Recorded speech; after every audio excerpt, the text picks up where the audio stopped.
Gente de muchas naciones pasará por las ruinas de la ciudad y se dirá el uno al otro: ¿por qué habrá destruido el Señor esta gran ciudad?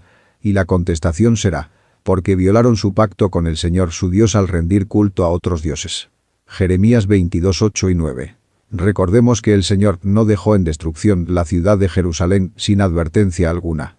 Dios en su misericordia venía tratando con su pueblo desde tiempos pasados, mandándoles profetas que les reprendieran acerca de su pecado, pero ellos no prestaron atención a los profetas que Dios había mandado. La vergüenza del pueblo de Dios no fue solo nacional, sino que los pueblos vecinos vieron la vergüenza que estaba pasando el reino del sur. La sorpresa de muchos pueblos y naciones de alrededor al pasar por el reino de Judá los llevó a preguntarse por qué Dios había destruido esa gran ciudad. Hay varios detalles interesantes aquí en este texto. Podemos ver que la gente sabía que esa destrucción era obra de Dios. No solo una casualidad, precisamente porque la gente sabía que el pueblo tenía por Dios a Jehová. ¿No es interesante esto? Muchas veces las personas saben y conocen al Dios que nosotros creemos, pero de ninguna manera ellos buscan a ese Dios para hacerlo su Dios. También podemos darnos cuenta que las personas reconocían la grandeza de la ciudad porque el Señor estaba con ellos. Sabían que fue Dios quien llevó al reino de Judá a la grandeza en la que se encontraba. Este conocimiento de las naciones fue precisamente lo que les llevó a cuestionarse que por qué Dios habría de destruir esa gran nación.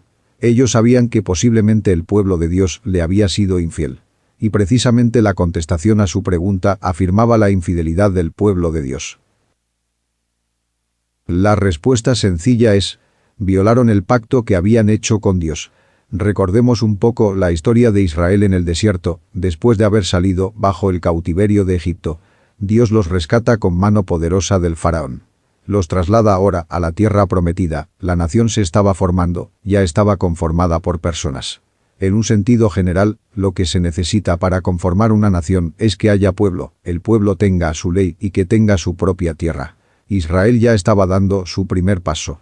Ahora Dios en el monte Sinaí le da a la nación una ley que les enseña a ellos cómo vivir los unos con los otros, pero principalmente cómo tenían ellos que servir y adorar a Dios.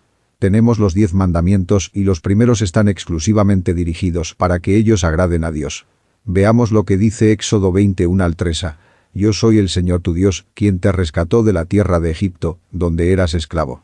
No tengas ningún otro Dios aparte de mí.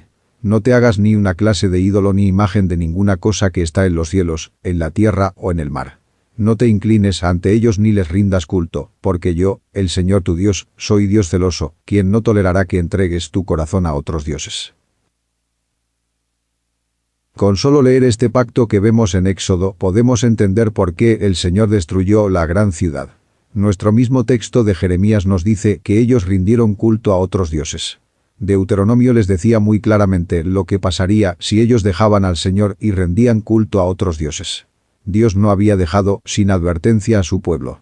La Escritura dice: exclamarán, toda esta tierra quedó devastada con azufre y sal. Es una tierra baldía, sin cultivos, donde no crece nada, ni siquiera un tallo de pasto. Es como las ciudades de Sodoma y Gomorra, Adma y Zeboim, las cuales el Señor destruyó en su intenso enojo. Todas las naciones vecinas preguntarán: ¿por qué el Señor afligió así a esa tierra? ¿Por qué se enojó tanto? Y la respuesta será: sucedió porque el pueblo de esa tierra abandonó el pacto que el Señor, Dios de sus antepasados, hizo con ellos cuando los sacó de la tierra de Egipto. En cambio, se apartaron de él para servir y rendir culto a dioses que no conocían, dioses que no provenían del Señor. Por esa razón, el enojo del Señor ardió contra esa tierra y cayeron sobre ella cada una de las maldiciones registradas en este libro. Con gran enojo y furia, el Señor desarraigó a su propio pueblo de la tierra y lo desterró a otra nación, donde ellos viven hasta el día de hoy. Concluimos entonces que Dios en su misericordia no dejó sin advertencia a su pueblo de lo les pasaría si no se arrepentían de su pecado. Les advirtió una y otra vez.